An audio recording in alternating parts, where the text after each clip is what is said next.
Good morning, everyone, and welcome into another edition of WST Sunday Live. My name is Connor Hrabchak. In a moment, I'm going to be joined by my co-host, Lyss Houde. And together, we're going to be breaking down the Winnipeg Jets 4-1 win over the Nashville Predators last night. Lyss and I were both in the building covering the game.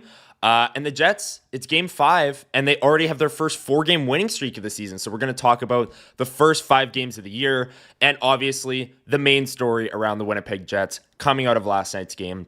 And that is Mark Scheifele.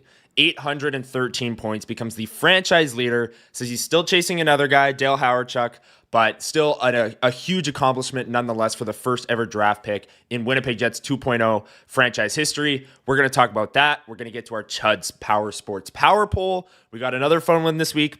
Last week we did goal songs.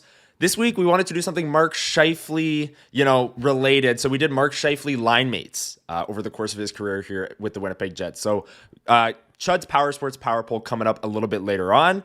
Thank you, everyone, for joining us this morning on live on WST Sunday Live. Let's bring in my co-host, Lyss. How are you doing this morning? I saw you at the game last night. We were covering the game in the press box. How are you this fine Sunday morning?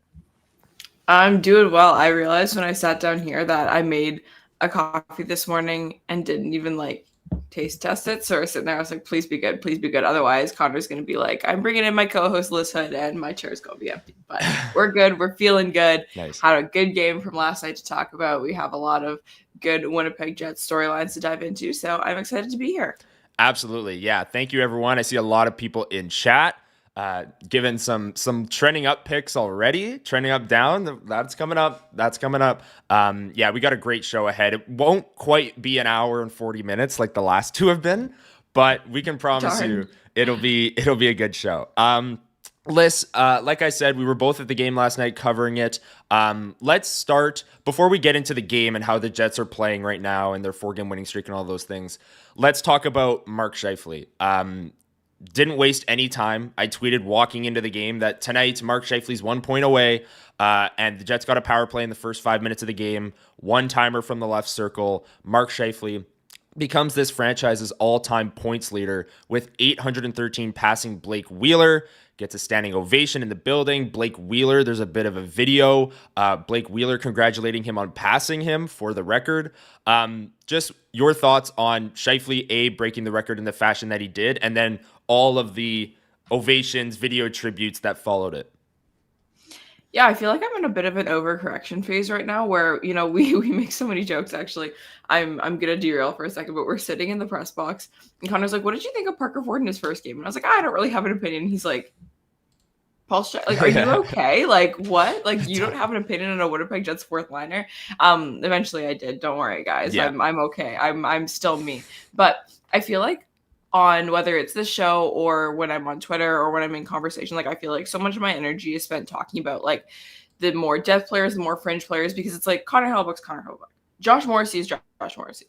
Mark Scheifele is Mark Scheifele. But I feel like sometimes it's important to still talk about what actually makes those players as cool as they are and address the fact that the reason that we don't talk about them as much is because they're consistent, they are superstars, they are elite at what they do. They don't, even their worst performances rarely are worthy of any kind of demotion. There's just they're less volatile. So as content people, it is what we talk about a little bit less.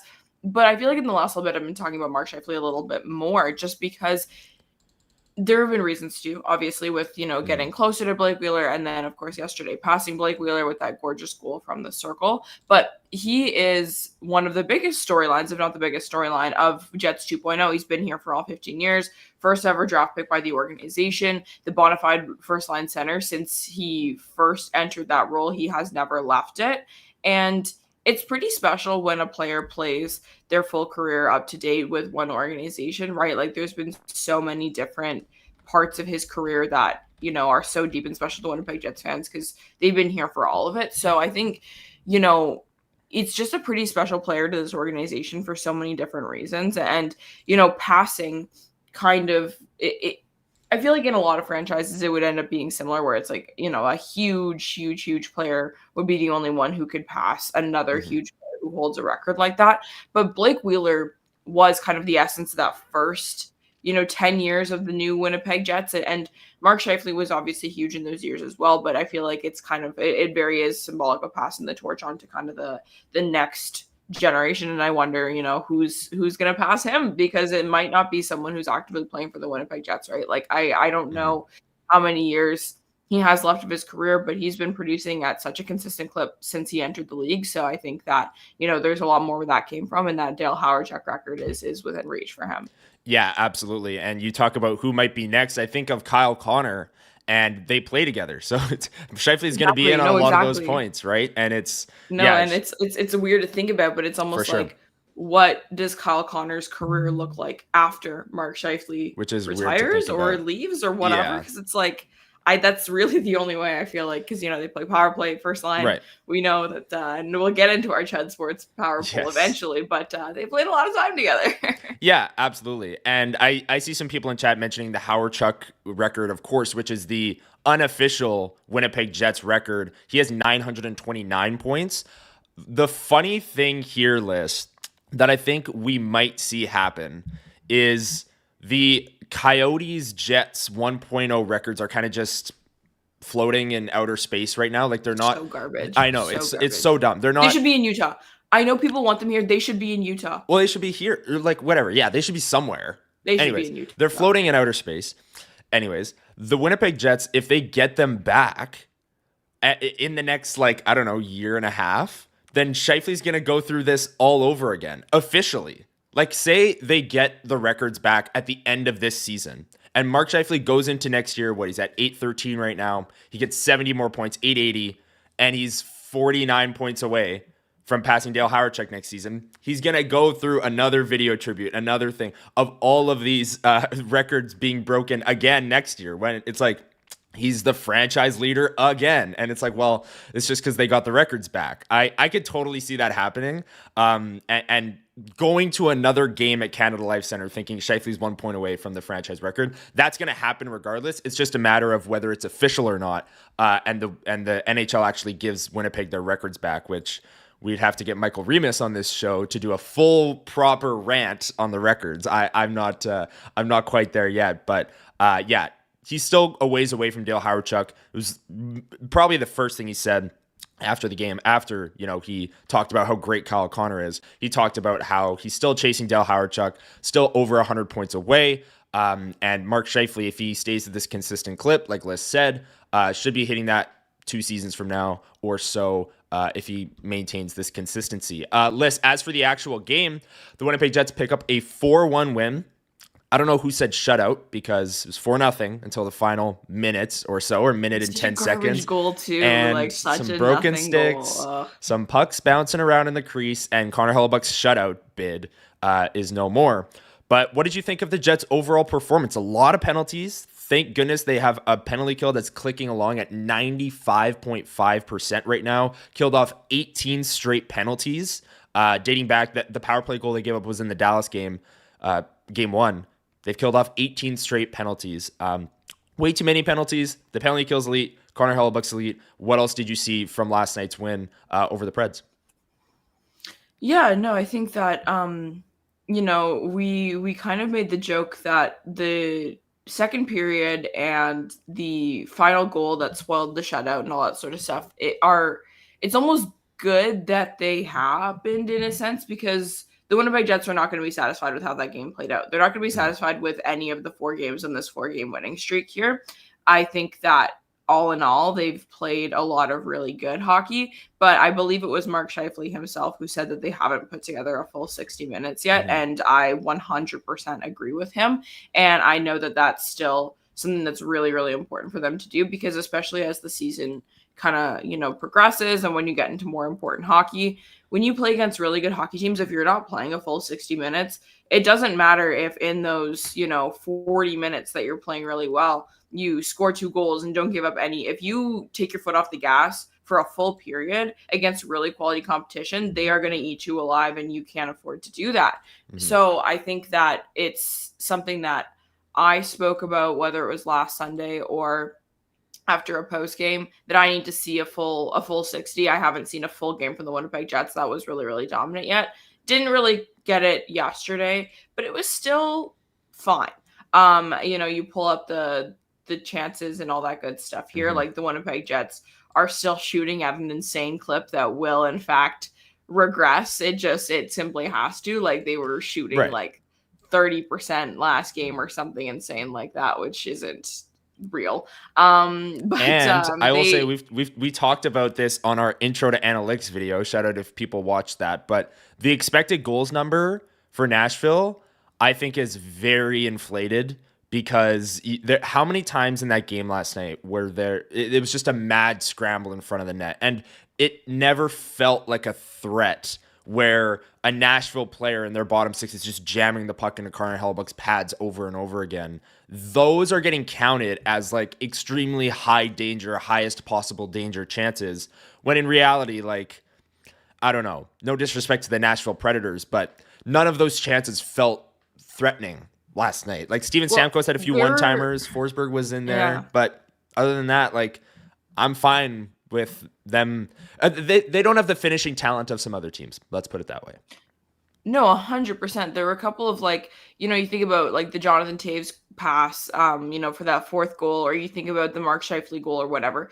Those chances did exist for the Nashville Predators a couple times, and I'm not saying that Vlad Namestnikov is some like elite finisher, but I mean that pass. I could have probably scored that goal. It was so beautiful. It was so nice. perfect. But like the Mark Scheifele goal, whatever, like that's just like elite shooters doing elite shooter things. Like when those chances happened and were created for Nashville, it's like Michael McCarron on the other end or something like that, right? Where it's like, okay, I'm uninspired. I'm not too concerned about this. But Right. I mean, the thing is, though, at the end of the day, is what are you giving up? What are you choosing to give up? And still, there were some moments that it's like, okay, again, this isn't a habit you want to get into. This isn't process that you're probably super pleased with, because that is a chance that Mikko Rantanen scores. That is a chance that Nathan MacKinnon scores, and some of these other Central Division opponents that they're going to be playing a lot more over the course of the year. So, I was okay with it, but in hockey, you have to give up something, right? Like, Right. We talk about in that Philadelphia game, they gave up, I think it was 5 shots in the last period. I think they gave up 5 shots against Nashville in the first one.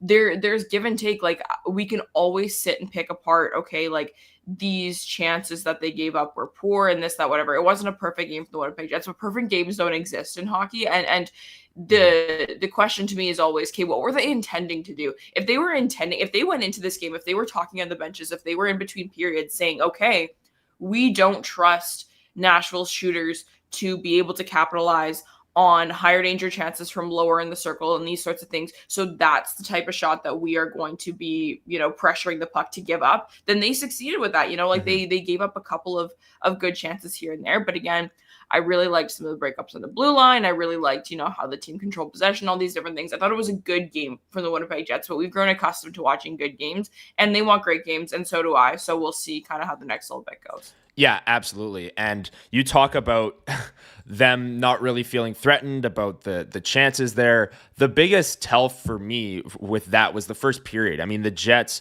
came out of that period with a 11-5 shot advantage, but the scoring chances, the high danger chances, all of those things were actually pretty even in the period.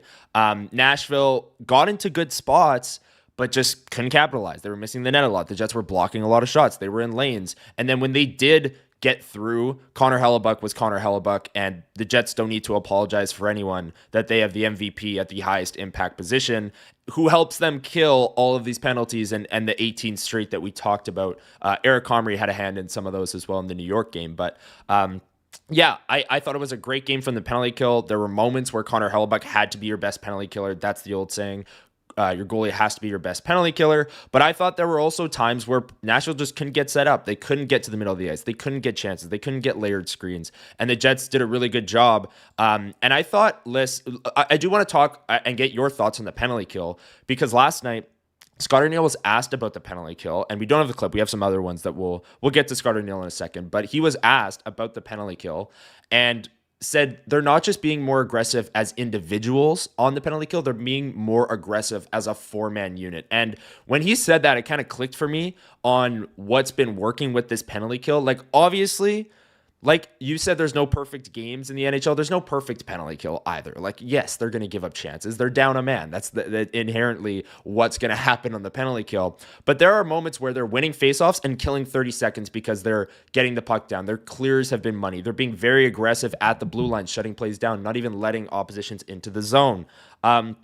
All of these things I'm noticing, and the 4-man aggression as a unit list when set up in the zone, I've really noticed, because when you see the Jets getting 2-on-1s back the other way, it's because when there's half of a bobble of a puck, they're on it. They're there. Cole Koepke is skating. Morgan Barron is skating. Parker Ford is skating. Like, these guys are using their legs to be aggressive as a unit, and it's working. And this is the second year under Dean Chenoweth, the penalty kill coach. Maybe they're understanding the system more. Maybe it's just Connor Hellebuck on a heater when down a man. But either way, the penalty kill is winning them games right now, and probably the biggest reason, them along with Hellebuck, that they have this 4-game winning streak.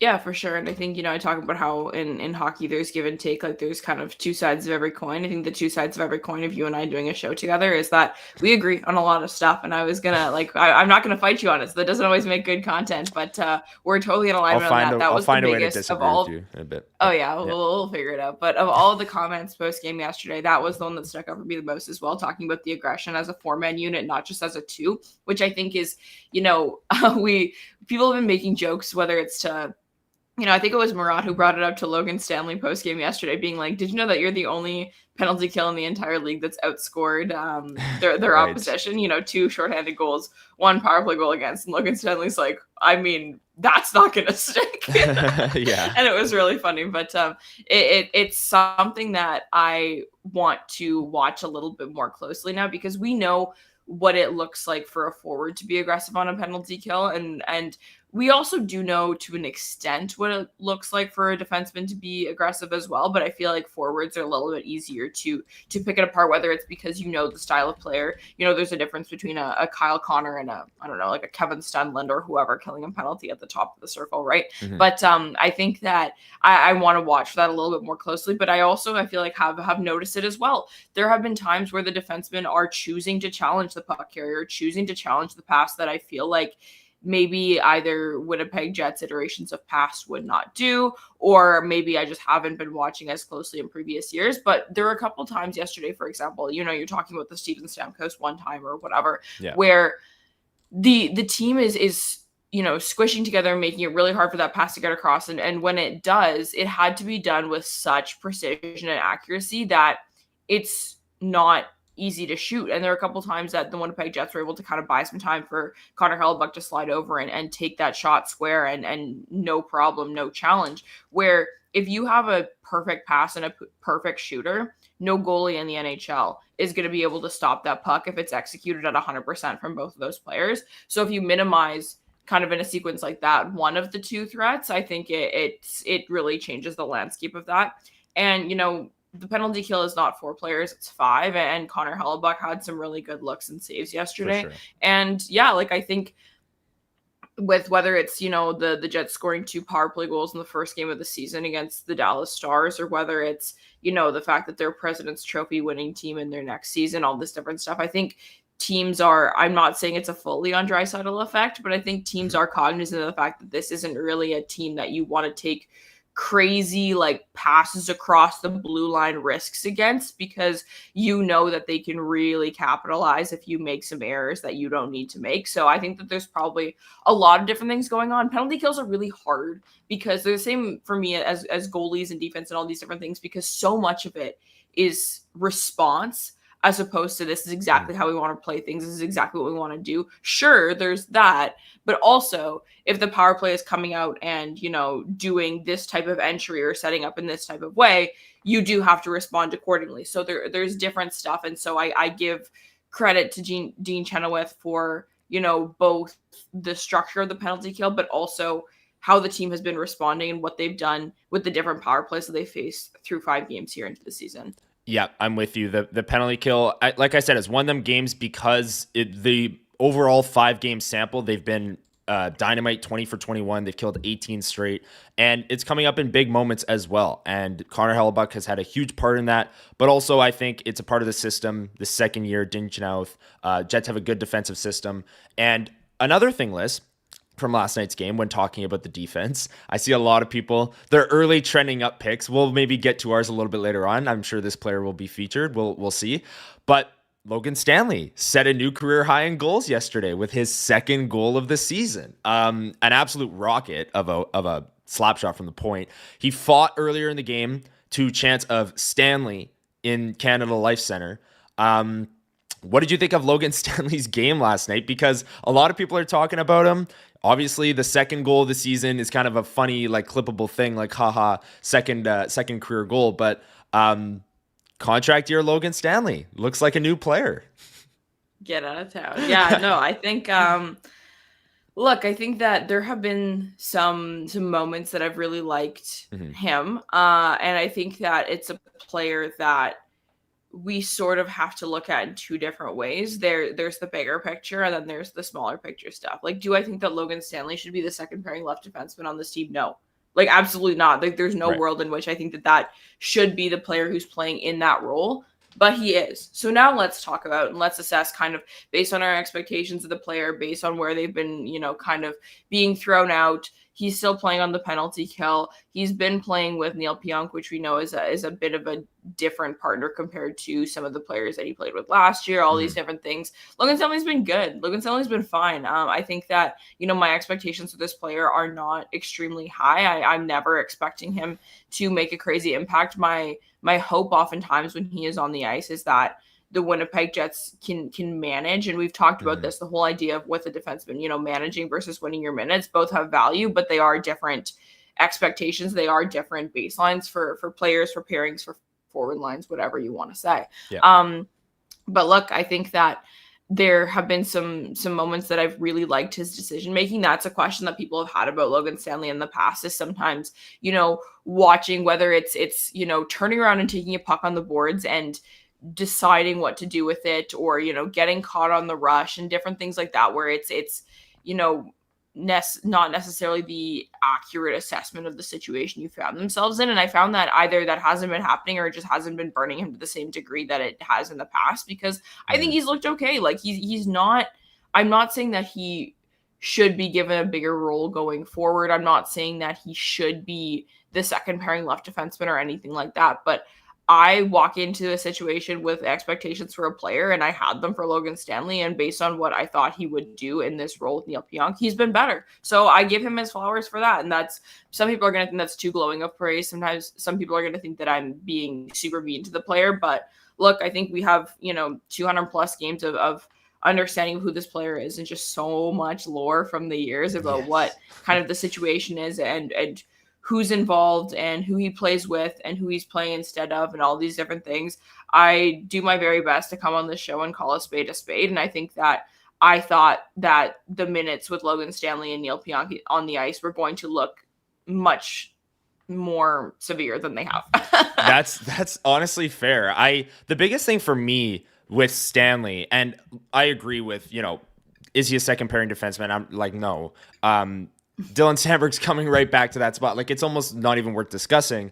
And you also talk about your outline, which I thought was very well put. Some people will think you're praising him too much. Some people will think not enough. That's just the nature of Logan Stanley and this whole discussion. That is Logan Stanley. Like, that's just what this is in year 8 or whatever it is for him. But the biggest thing for me that if I can notice a difference. Last year, I've come on this show and said that Logan Stanley, the meme is Logan Stanley's 6'7", and that's, his size. You can't teach size. This is what everyone kind of points to why he's in the lineup. Last year, he wasn't being as physical. He wasn't being as much of a disturber in front of the net, if you will.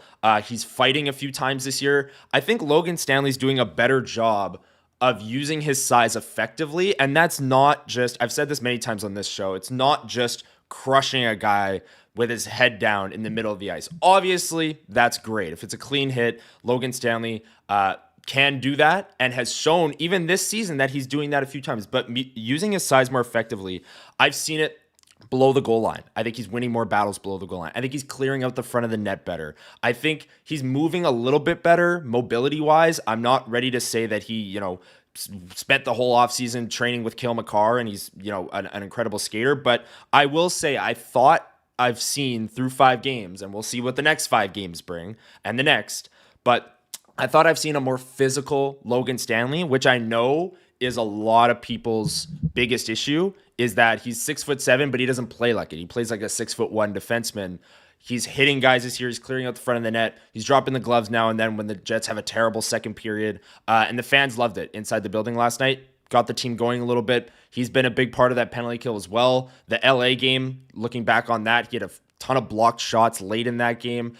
I don't think I'm with you, Lyss. I would have thought if you would have told me Dylan Sandberg's out first couple of weeks, what are your expectations for Logan Stanley? This so far would have exceeded them.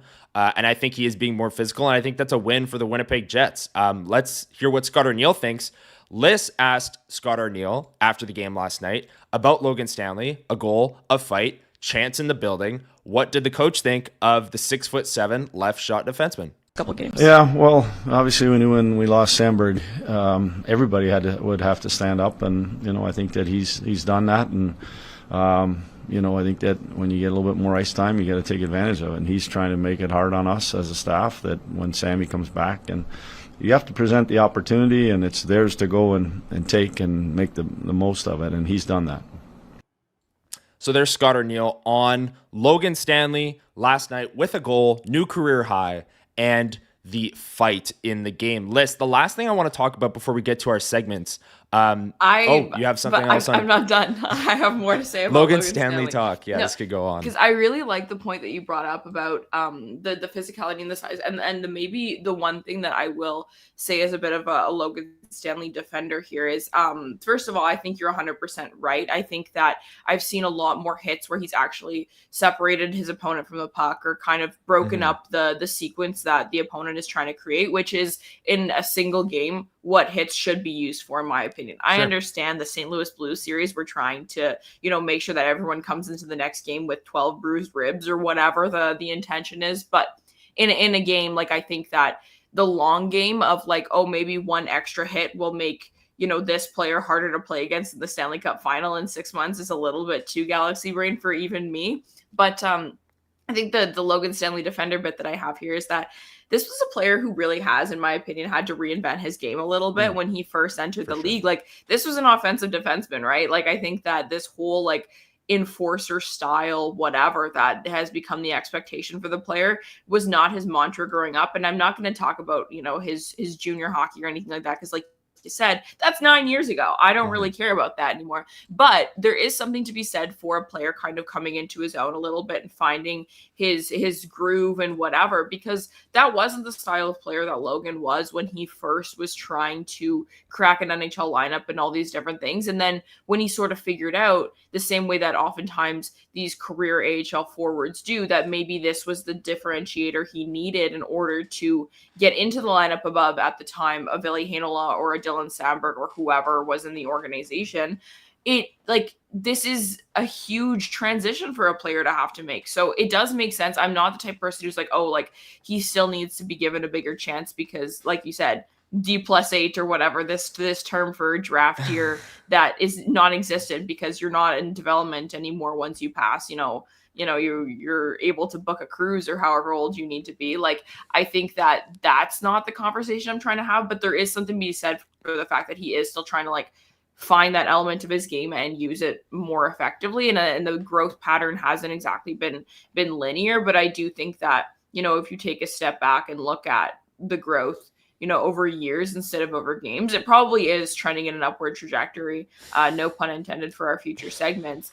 Over the course of the last 3 seasons or whatever. Yeah, trending in an upward trajectory. That's nicely done. That's not quite trending up. It's very close. It's giving what's the opposite of the office bit of why say many word when few words is trick. Nice. Yes. I always have to turn everything into a million words instead of just saying it in one. No, that's good. And I'm sure he will be featured in our trending up down segment coming up a little bit later on. The last thing I want to talk about, Lyss, from this game last night, the Jets 4-1 win over the Preds, was the time on ice distribution. So I asked Scott Arniel about this after the game because let me bring this up here.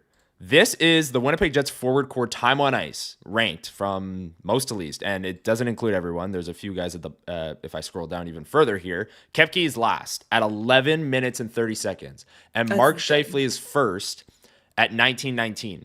I asked Scott Arniel about this after the game because there were a lot of penalties, and the fourth line, Barron, Koepke, Ford even, all got penalty kill time. And I think that boosts their numbers a little bit. But even when you look at Pearson, Niederreiter, and Nemesnikov, all around 13 minutes, Toews and Iafallo, 15, 17. They were leaning on Iafallo a little bit more on the penalty kill, of course. But this is a very, very even time on ice distribution. And it's something that, I'm not going to lie, I did not think the Jets had this club in their bag. No Lowry, no Perfetti. I really didn't. To roll 4 lines. And I know Nashville, we talked about them earlier. They missed on a lot of their chances. They're not the best finishing team in the NHL. But to win a home game against a Central Division opponent, rolling 4 lines without your 2 best middle 6 players is pretty impressive to me. And we'll talk a little bit as well later on about how the Jets are managing so far the absence of all of these players. I mean, we talked about Stanley. This is kind of the forward version of it. But Les, is this something that you noticed during the game, the time on ice distribution, and what did you think? How did you think it played out for the Jets, kind of rolling 4 lines?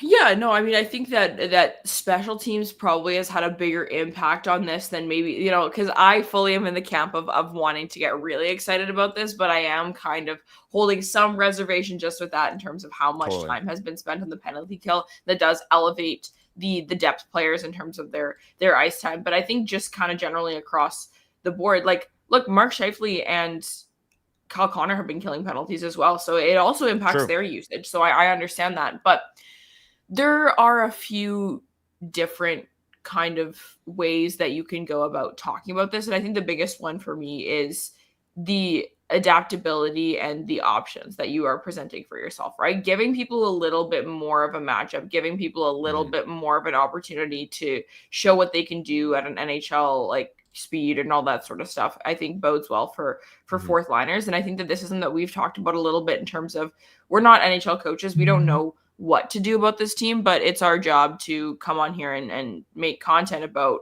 what we think the team is doing well and what we think they're not doing well. And in training camp, it's a lot more proactive, and our concerns were definitely about the depth. I know they like the depth. All of their players are NHL players in that forward group in particular, but how many of them are high impact NHL players? That's the question. So when we're kind of workshopping these ideas and being like, how do you spread that wealth out in the lineup a little bit more, right? And I think that's something that we've talked about a lot, and I think it's something we will continue to talk about. And if the Winnipeg Jets are willing and able to roll out lines like this, I think it makes it a lot easier for them then to distribute that wealth when it matters. Because the worry about, moving one of your better top line players into your second and third line is, okay, but now if we go from having them 23 minutes a night to 13, what does that mean for the team? Well, there's a secret third thing that you don't have to make it 23 or 13. You rip them all for this, more even period of time. It totally changes the fabric of everything. So I do like it as a precursor to maybe things to come, to maybe some more options, to maybe some more comfort with kind of going against the grain and not necessarily running things as standardly as they have with, the first, second, third, fourth lines, having those specific roles and identities. Yeah, absolutely. And the roles have even changed a little bit. Like you talk about the third line, always Adam Lowry being tasked with the shutdown, the other team's best. Like last night, Morgan Barron was getting the Forsberg matchup a little bit, and then Nemesnikov was getting it. And then they flipped the 2 centers in the middle 6, and Jonathan Toews was playing with Niederreiter. So it's a work in progress, as is it's going to be until they get healthy. Like this is what we said before the season on our show, going into the season with no Samberg, no Lowry, no Perfetti. I remember saying if the Jets are a 500 team, like I think that's a win without these guys. Well, they've won 4 straight games. Has it been pretty? Have they put together a 60-minute effort like Mark Scheifele said? No, they haven't. But they're winning games. And they have the highest impact player at the highest impact position. They have the MVP in net. They don't have to apologize to anyone for that. And at the same time, they're banking points. And the saying list is that, wins in October count the same as wins in April. I say that a lot, so careful what you say about that. But no, I'm saying wins in October matter more than wins in November right now, because they're winning without their guys. And it's like if they can put together a 4 or 5 game winning streak without Lowry, Samberg, and Perfetti, when those guys come back, I mean, it was before the season. We also talked about how, we're either going to be talking about them desperately needing these players back, or we're going to be saying, wow, this team is playing well and they're adding all of these players. Well, it's looking more like the latter right now, because are they playing their best possible game Absolutely not. But they are, managing the situation well, I would say. And I think that's a good way to put it. Let's get to, let me just, I see Comet bringing up Jonathan Toews with 2 points. I asked Scott O'Neill about Jonathan Toews, had so many chances last night to score some goals and hit the post, had the nice pass on the Nemesnikov goal. I asked Scott O'Neill about Jonathan Toews and his, is it only a matter of time for him? Here's what he had to say. Yeah, we've got a couple of guys. We got him, JMO, Gabe. It just it'll come. But they're all playing well. They're all getting their chances. JT's getting some real good looks. That one off the post, obviously, love to see that go in. But he's not stressing on it. He's going out and just doing what he does best. Made some great plays tonight with the puck. So there's Scott O'Neill on Jonathan Toews. Liz and I were talking about what we thought he was playing like through the first 2 periods. The third period was absolutely his best. That pass on the goal to make it 4-0 for the Jets. They were forcing him that puck list. They know they want to get Jonathan Toews his first goal. He was touching the puck a ton on that power play. And then Niederreiter with kind of the backhand to Toews. I thought Toews was going to step into that one-timer. They're feeding him the puck. He's in a good spot on the power play. And he stepped into it with a slap pass and clearly fooled everyone. And it fooled me because I was like, Jonathan Toews, he's so... You and I were shook to our core, to be honest with you, when we watched that one go through. I don't know why I'm forgetting now who scored one of the goals yesterday, but 3 out of 4, for sure, you and I were like, oh my God. Yeah. Like, not a lot to say for the first 10 seconds after that goal was actually scored. We're both like... The other one was probably Stanley. No, that's the one I'm thinking of. Stanley, we had that reaction as well. Niederreiter was the breakaway goal. Oh, of course. Yes. Yeah, no, we were pretty stunned for all 4 then. Yeah. Yes. Yeah. The Niederreiter goal was a great pass by Vlad Nemesnikov. And I think he got my trending down last week. But Vlad has definitely picked it up. He's playing better. He's producing. They're not getting as shelled in his minutes as they were. And I think a big reason for that is actually Nino Niederreiter. I thought he's had a really, really strong week. But Jonathan Toews, that pass, I thought he was going to step into it, like I said, because, he doesn't have a goal yet. And also, Jonathan Toews leads the league in like stick slams per 60. Every single time he bobbles a puck, he's slamming a stick either on the ice, on the boards. At training camp, we were there at the Hockey for All Center. You would be looking down, you'd be looking away. All of a sudden, you just hear whack, the loudest stick slam you've ever seen. And it's Jonathan Toews because he bobbled a puck in some battle drill. He's very hard on himself. Everyone says that all the time, Captain Serious. But he's going to get this goal eventually. I just hope it's not... Like last night, the Stanley goal, you and I for a second thought maybe Toews tipped it because it hit something on the way. It turned out it was the Nashville defender. But I was like, what if Toews' first goal is like changed at the intermission? Oh, by the way, Toews scored this. That would absolutely suck. Yeah. Right? Like, absolutely. Yeah, where it's there's been a scoring change. The hope is always with that, like, is that you don't get that. And it was the same thing for the Mark Scheifele point, right? Because it's like, it could have been like he passes it to a guy who skates around for a little while and then he goes to the bench. Then that guy passes it to someone else and it's like an ugly secondary assist that nobody in the moment even knows actually happened. But no, he passes Blake Wheeler in the most like prime Mark Scheifele fashion of like an absolute rip one-timer that we don't see nearly enough. And that is the one thing at the beginning of the show I talked about how I don't talk about Mark Scheifele enough. That is the one thing that I talk about Mark Scheifele about so much is I want him to shoot the puck more because he has deferred to Kyle Connor because of the fact that Kyle Connor is like a top 5 shooter in the league. Well, Mark Scheifele, you're a top 20 shooter in the league, so you should also be shooting the puck. He's so good. So that was so fun that he got that goal in that fashion. So I think the hope for everyone is that Jonathan Toews gets the same one in a similar one in a similar fashion for his Jet for sure. Exactly. Yeah. And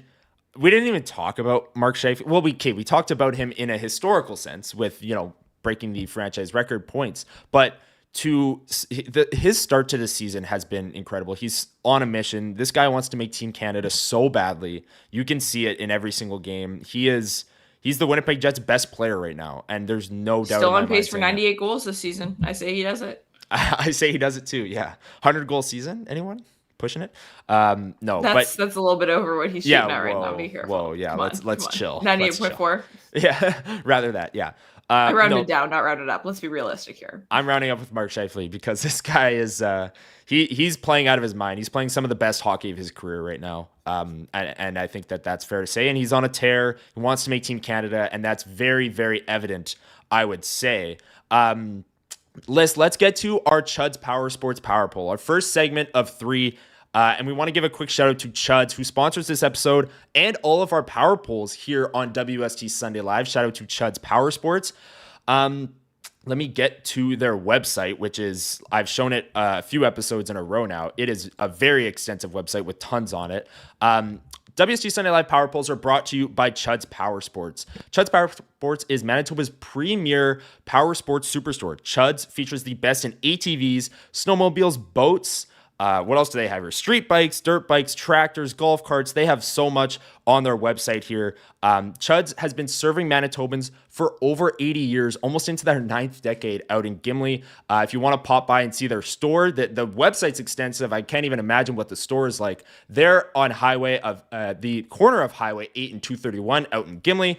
And if you can, check out their website, chudspowersports.com. They have all of this stuff, including an extensive parts department as well for all of your parts needs. So Chud's Power Sports, your home for Manitoba's premier power sports superstore list. Let's get to our Chud's Power Sports Power Poll, which I'll let you kind of intro it. It's Mark Scheifele teammates. We wanted to do something Mark Scheifele related. Line mates. You didn't let me do teammates. Yes, we were gonna do teammates, and I was like, nah, we gotta, keep it close. Tighten it up a little bit. Line mates in Mark Scheifele's career. We'll explain our reasoning a little bit, but to no surprise, Blake Wheeler comes in at number 1, kind of long time line mate, and he was the guy, congratulating Mark Scheifele. He's the guy he passed. Kyle Connor number 2. Nikolai Ehlers, number 3, Matthew Perreault, number 4, and then Gabe Vilardi, current line mate for a few years now, comes in at number 5. What do you think of our Chud's Power Sports Power Poll? Yeah, no, I think that, well, first of all, insane that a player has played in the organization for 15 years as your top line center, and he has like 4 line mates ever. Kind of hilarious. Crazy. Like I have no words for that. But yeah. I think that, you come in at number 1 and 2 with, your ex that you look back at fondly and your current partner in Blake Wheeler and Kyle Connor, having spent, a ton of times there. And then number 3 is really the one that got away, right? I think that a lot of Jets fans wanted so much more from the duo of Mark Scheifele and Nikolai Ehlers, because when they were together, they were electric. They were so fun to watch, but just wasn't in the cards for them to play long strings of games together. It was more so, whether it was trying to get a really strong ozone shift, try and generate something, or, when someone was hurt in some periods of time when Kyle Connor had some injuries, I believe that they played together a bit more. And just by the nature of the fact that, Nikolai Ehlers was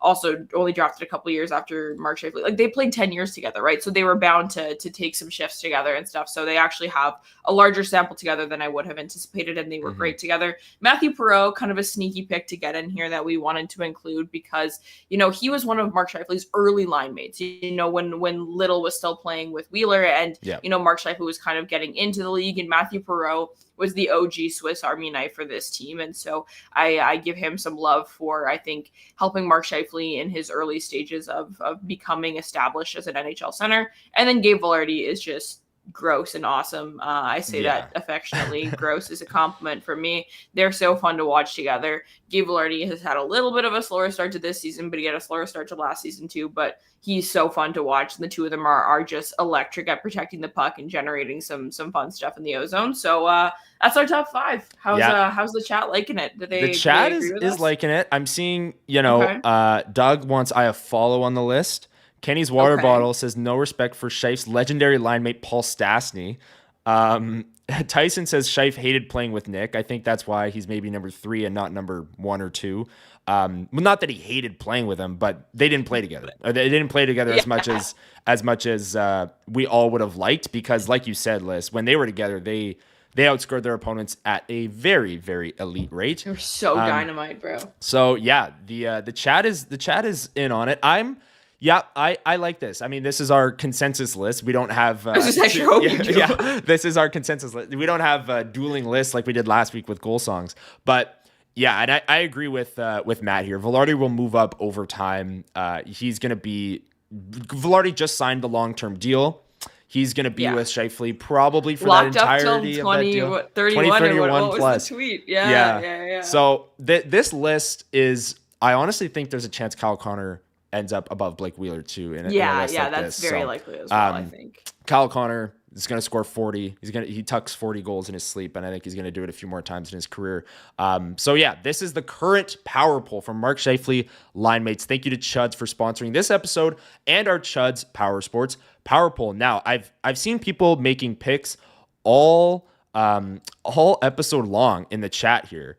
Let's get right to it. Trending up, down. This is the part of the show where we pick one player who is trending up or down for the Winnipeg Jets over the past week of play. The Winnipeg Jets have won 4 straight games, so there's a lot of options for trending up, not as many for trending down. Let us know in the comments down below your picks for trending up, down. I know a lot of people have been mentioning it throughout the show. Drop your picks down below, and while you're down there, hit the like button if you're enjoying the stream, and hit the notification bell so you don't miss WST Sunday Live right here every single Sunday at 9 a.m. Lyss, who's your pick for trending up?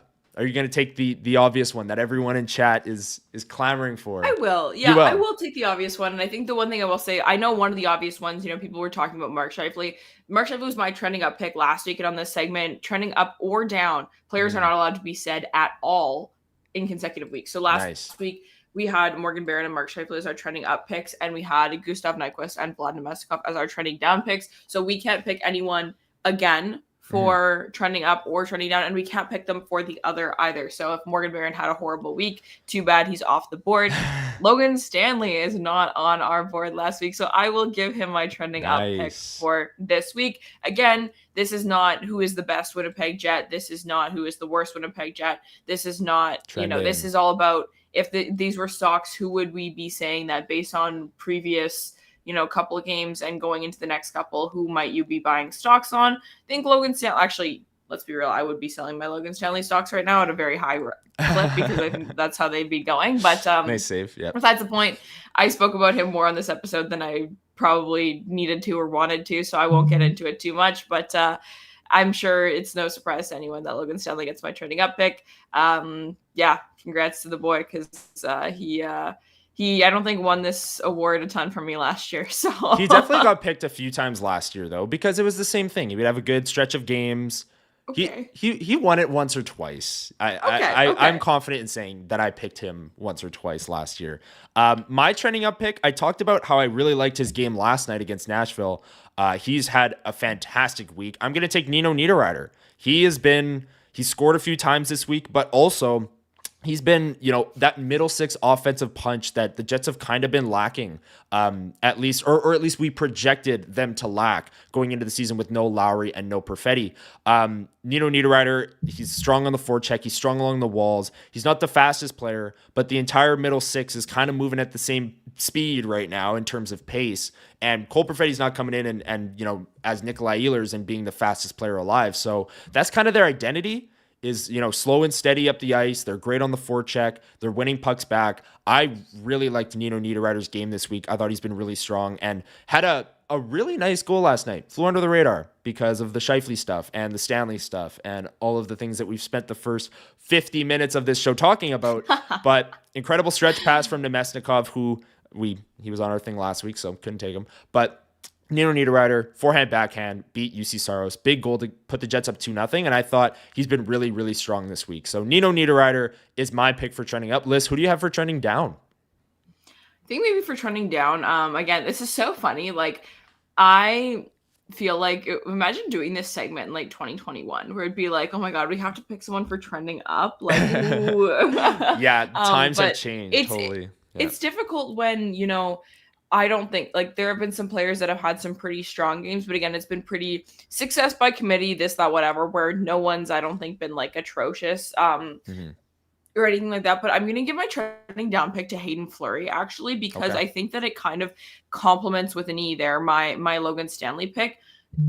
I know that the organization and the coaching staff doesn't in their dreams have either Logan Stanley or Hayden Fleury as the second pairing left defenseman. Right. But, we've seen reps, we've seen iterations of both of them getting a little bit of a crack there in Dylan Samberg's absence. And Logan Stanley has done more to impress than Hayden Fleury in that particular instance. I don't think Hayden Fleury's been particularly wonderful just to start the season or anything like that. So I think that Logan Stanley has probably instilled some more confidence than Hayden Fleury has in the coaching staff. So I think that, two things are true here, that I don't think Hayden Fleury's been awesome, which is a contributor to trending down. And I also think that, his role has been minimized a little bit. He had just as much of a crack of winning that Neil Pionk partner, I think, when Dylan Samberg first got hurt, as Logan Stanley did, and he's not looking like he's winning that job right now. So I'll give him my pick there. Yeah, I am with you on that. It looks like Logan Stanley has the inside track on that third pair job when Dylan Samberg returns, and that is worthy of your picks list, being Stanley up, Fleury down. So I like that. Go together there. Yeah. I'm going to take Gabe Vilardi. It's probably the only time this season that we'll be able to say trending down for Gabe Vilardi. Started slow last season. If you remember, it took him until game 7 or 8 or 9 in Seattle to finally break his goalless drought to begin the season, and still ended up with 27 goals on the season. Didn't even play the full year. So I'm not worried about Gabe Vilardi and a mini slump, 5-game slump to begin the season with no goals, but I am going to take him for trending down here. I don't think he's been bad necessarily, but there have been chances for Gabe Vilardi, and I think that's the promising part of this, is he's clearly still generating, but there have been a lot of chances where you are just expecting him to score because he has such great hands in front of the net. He does his little drop step on the power play, and it's like, oh, he didn't score there. Oh, he had a breakaway on UC Saros last night, and the shot probably would have went wide if UC Saros didn't put his pad. Vilardi tried to go 5-hole, but it wasn't really there. Like, he's generating chances, which is good, and the top line is generating, and that's what you want to see. But Vilardi is the finisher on that line, or not the finisher, because Kyle Connor is. But Vilardi can finish around the net at a very elite level on that line. He's just not done it yet. So I'm going to take him for trending down. How about this pick, Liz? Where let me find the comment. Donnie, Danielle Bain trending up. New TSN correct. Reporter. Yes, that is correct. Can confirm. Danielle trending up. New TSN reporter. Absolutely killing it in her first week here in Winnipeg. All right, let's get to our final segment list before we wrap today's show. Lots of action in the chat today. This is one burning question. This is the part of the show where we throw it to you, the chat, for any questions that you might have regarding the Winnipeg Jets. We will try and rapid fire through these as quickly as possible. So drop your questions for us down below. And Liz, let me ask you a one burning question. Next weekend, is your Google Calendar an absolute mess like it is mine? Because there's a Jets game Thursday, a Jets game Friday, both at home, Bomber game Saturday afternoon, Jets game Sunday at home. I can't wait. Oh yeah, no. Well, my Google Calendar is always a mess. So yeah, let's look ahead to that. I have some wacky and Manitoba Moose play at 7 p.m. on Saturday as well. Oh, nice. Okay, perfect. That's the one time in the weekend. Yeah, no. The Jets have their they have the 3 games in 4 days at home there that weekend. The Thursday, Friday, Sunday.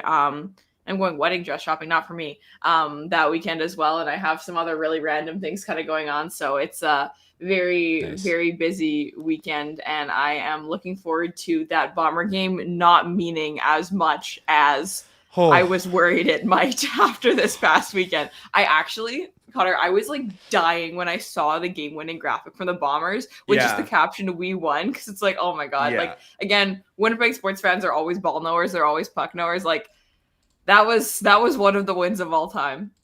Holy, I can't even start with the Bomber game. That was rough. That was really, really rough. And if you were there at Princess Auto Stadium, like, bravo.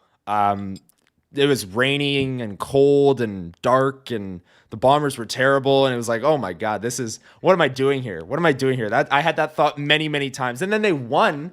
They won. Oh, they kick a field goal and win. It's like, great. So what? I'm supposed to feel good about this now? Going home? Like, I'm supposed to be happy? No, I'm not. Not happy with what happened. But Shout out to I will give the Bombers credit, and we'll have the WST Bombers report out tomorrow morning if you want more Bomber content. I will give them credit. Listening to the CJOB post game on the way home and all the interviews that Derek Taylor and Doug Brown did, it sounds like they lost. Like the players were not happy whatsoever. So they know. It's not, they're not coming up there saying, "Oh, well, we won, so you can't really criticize what we did." No, they know. And they sounded as if they lost that game. And I love the accountability shown by the team. So that's one win, I guess, from the Bomber game. Let's get to some of the questions list that are rolling in the chat. Waiters, are the Jets better than last year? I'll say no. I'm going to say no also. Again, it's tough to make takeaways from the full roster, stacked up against other years when Dylan Sandberg's not in, Adam Lyer's not in, Cole Perfet's not in. I've mentioned those guys being hurt many times now in this episode, but every single game, it feels like just surviving right now for the Jets.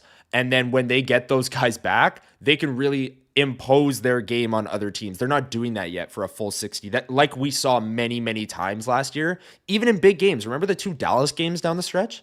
The Jets absolutely smothered the Stars in both of those games. Like, they took it to them. This Jets team doesn't have that club in their bag without these players, but with them, they do. We just need to wait to see that. We just need to wait. I think I'll give them a bit more. It's to me more so indicative of how good they were last year, not them being bad this year. I think like last year, that was a really, really, really good hockey team. So I think that they can be a really good hockey team this year and still not be as good as last year. So I'm going to say no to this question from Waiters. Okay. Wesley, this is a great question. Who will have the biggest impact when they return to the lineup? Lowry, Perfetti, or Sandberg? You know my answer, Liz. You go.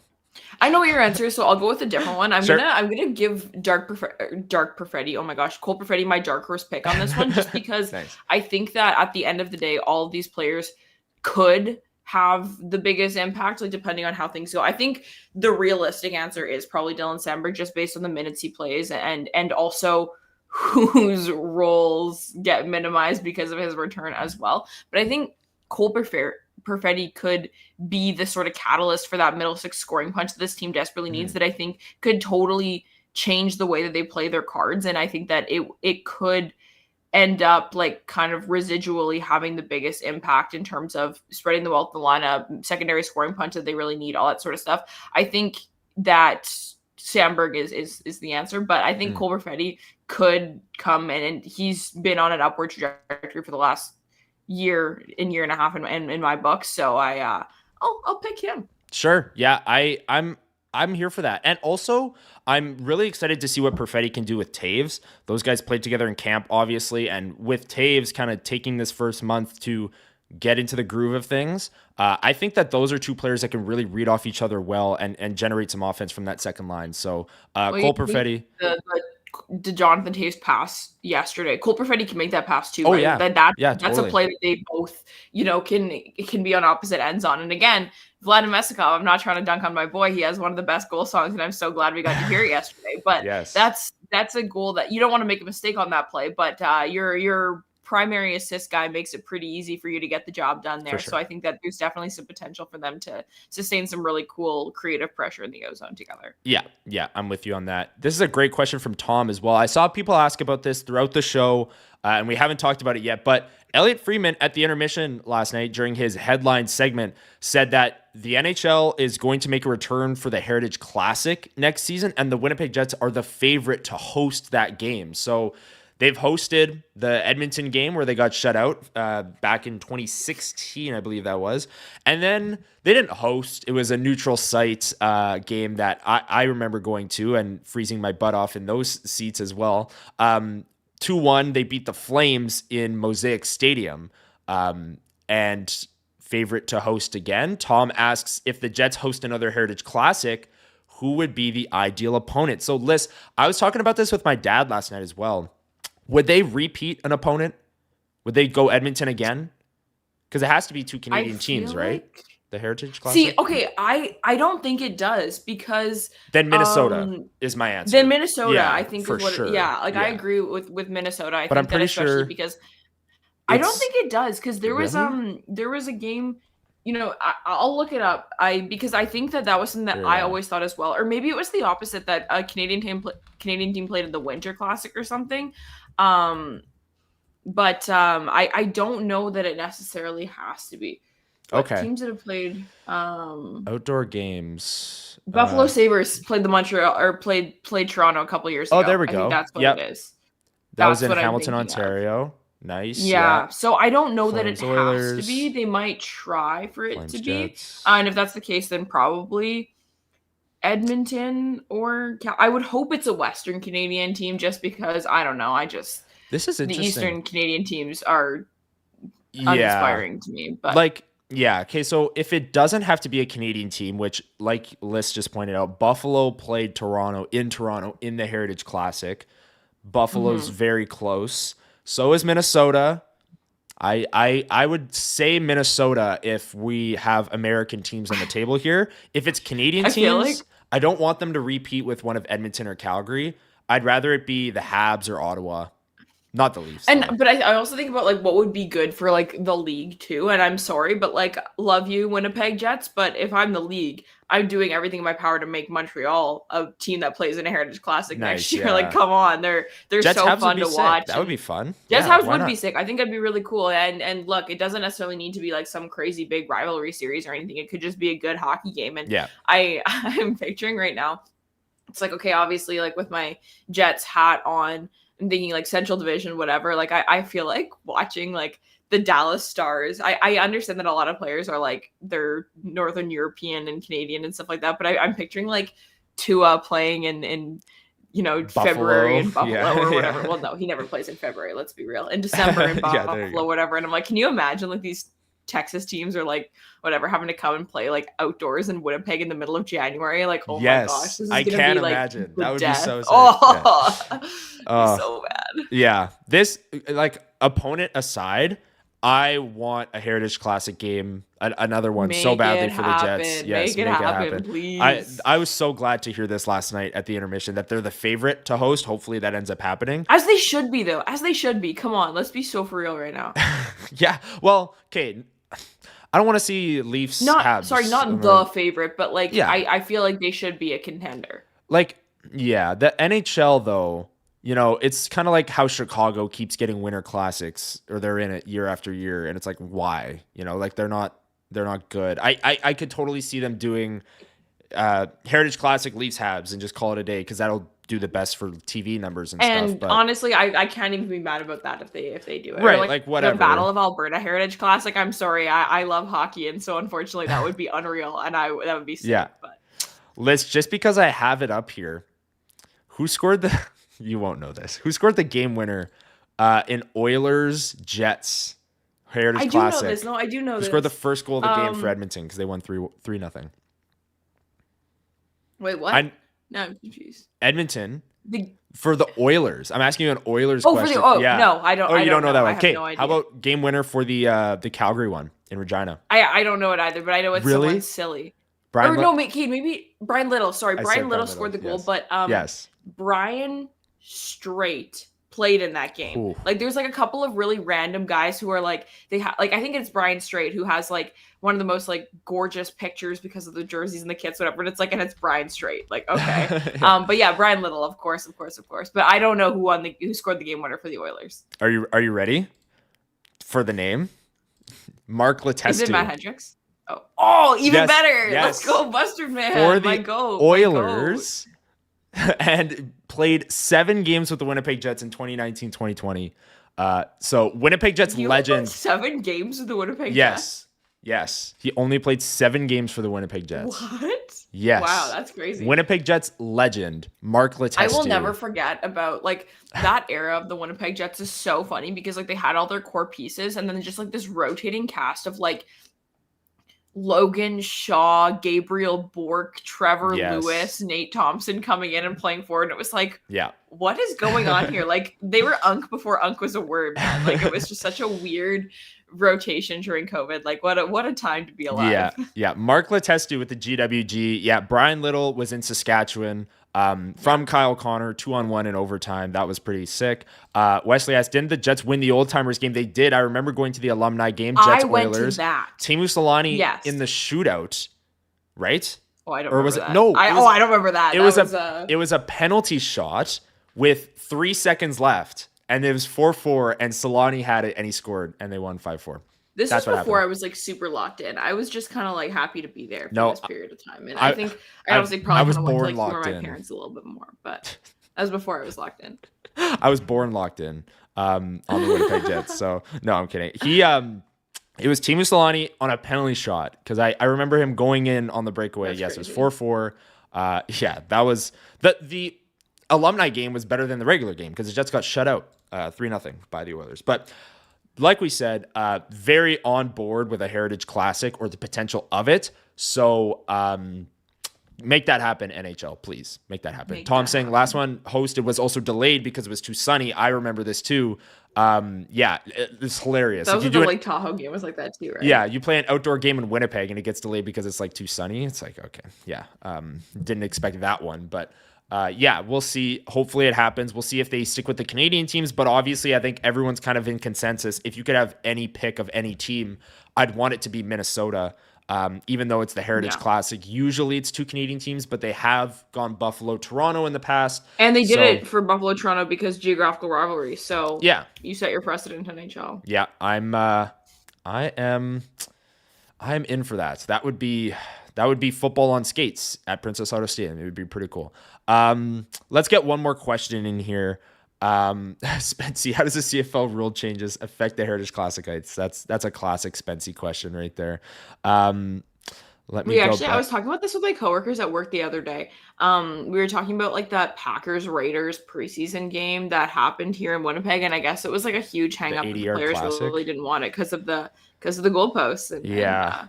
Derek Schmidt, yes. Mark Letestu did play 7 here. games. 7 games. If you want to try and name all 160 players who have played games for the Winnipeg Jets between 2011 and 2025, hit my line. Yes. Go look at my pinned tweet on Twitter. A link. There you go. Yeah. It's not updated. So Jonathan Toews not on there. Gustav Nyquist not on there. All these obscure other guys, Jet Jonathan Toews. He's only played 5 games. So yeah. Let's get to this question from Matt here. I'm just trying to pull up the Winnipeg Jets schedule and make it look decent here. He asked, when is Eric Comrie's next start going to be? Here's the schedule. They're going to play Calgary tomorrow night, 8:30 p.m. Then there's 3 games and 4 nights all at home. So he's going to play one of those 3 games. I think he probably gets the at home. Second Calgary game, like on this board. So like Hellebuck tomorrow, Hellebuck, Seattle, Comrie, yes, I would guess Calgary, the Friday game. Hellebuck, that's the Jets' Utah. First back-to-back of the year, right? Yes. Yeah, so and he'll then get one of those games. Hellebuck, Minnesota, Comrie at home against Chicago as well, I think. Yeah, so cool. I think he'll get 2 more starts in October here, and that's our best. I don't know. We've had years of Eric Comrie guessing or Laurent Brossoit guessing for backup starts. And it seems, I wouldn't have guessed that they went to Comrie so quickly in game number 3. Last year was game 5 was his first start. Maybe they're going to be more reliant on Eric Comrie. Maybe he plays, well, I guess Hellebuck only played the 1 game, so he's not going to play tomorrow night, I don't think. But yeah, I don't know. We'll see. I think he'll play that Calgary game and the Chicago game for Eric Comrie. That was... Let me bring the graphic back up. One burning question. Thank you so much, everyone, for submitting some great questions in the chat today. Really appreciate it. And thanks for stopping by this morning on WST Sunday Live every Sunday morning, at 9 a.m. right here on the Winnipeg Sports Talk YouTube channel. Liz, is there anything else that you want to talk about before we wrap today's show? I don't think so. I think we kind of covered most of the bases. We didn't spend enough time on, the 13th forwards and Manitoba Moose and Colin Millers of the world. But unfortunately, sometimes you do have to talk about players who are actually playing meaningful hockey games. So, no, I think we covered a lot of the bases that we wanted to from this past week. Obviously, since you and I have been doing some post-game content, we don't need to kind of dive into all of our thoughts here. But if you guys haven't checked out the different post-game content yet, definitely recommend doing that. We have a lot of fun with it. And you get to hear kind of our our nuanced takes on everything, a little bit more of a micro analysis of different games and players and things like that. We have a lot of fun with it. It's myself and Connor and Remus and any combination of the three of us. And we've had a blast so far. We do that after every game except for Saturday games, because Connor and I come back here on Sunday mornings to chat about the game with you all. Exactly. And Phil's asking, what? Only 75-minute show. The bar was set so high the last 2 weeks. I know. We had the great interviews with the Manitoba Moose players. Shout out to the Moose again for setting those up. If you missed them, go check them out. They're on our channel. The past 2 Sunday lives, we talked to a number of Manitoba Moose players previewing the season. The last thing I want to talk about is everyone in chat is mentioning Nikolai Ehlers. And we brought him up on the power poll, and he's pointless through 5 games. Listen, I don't see any mention of Mason Appleton, who has 3 goals in 5 games and 4 points for the Detroit Red Wings. That's my first line goat. Yes. He played on the top line in Detroit. Hey, maybe the grass is greener on the other side. Mason Appleton. The wiser plan. Yeah. It was always. Yeah. Yes. Mason Appleton, 60-point player this year. Book it. No, I'm kidding. Clip that. Yeah, because no. Yeah, he's on their first line, as Wesley points out. They've had some injuries, but I don't know, folks. I think he only got promoted to the first line like last game or something like that. Yeah. But they ended up beating Florida with Mason Appleton on the first line. So Mason Appleton, I don't know if you saw it, Liz. He scored the most Mason Appleton goal I've ever seen in the game against the Leafs. The puck's just kind of sitting in the slot, and he steps into it and one-times it and fully like barrel rolls off of the one-timer, like just completely falls over, and it's a snipe. It went in. So oh my god. Yeah, Appleton. Piece, you gave it missing so piece. much content for the last 6 years. Oh, yeah, exactly. So look, for every that's the middle 6 scoring the Winnipeg Jets need. Yeah. For every Nikolai Ehlers 5-game pointless streak, there's a Mason Appleton 3 goals in 5 games on the other side of it. So I would not overreact to Nikolai Ehlers' line mates having like 8 points each and him having 0 despite, 18 shots on goal, playing 20 minutes a night, 19 minutes a night. Nikolai Ehlers is going to be fine. He's going to be good for the Hurricanes. Mason Appleton might cool down a little bit for the Red Wings, but we'll see. That's where we'll end today's show. Thank you so much, everyone, for watching. We really appreciate it. From Lyss Houde, I'm Connor Hrabchak. Thanks so much for tuning in to this episode of WST Sunday Live. Shout out to Chud's PowerSports for sponsoring today's Power Poll and today's episode. We'll be back next Sunday at 9 a.m. But as Lyss said, we're doing post-game content this year. So after Monday's game against Calgary, we'll have a video later up that night with our thoughts on the game, and every game except Saturdays, we will have post-game reactions for you right here on Winnipeg Sports Talk, in addition to all of the other great content we have on the channel. Just means it's a great time to hit the notification bell so you get notified every single time we post. Thank you so much, everyone, for tuning in to WST Sunday Live. I'm Connor Hrabchak. She's Lyss Houde. Thank you so much for watching, and we will see you next Sunday.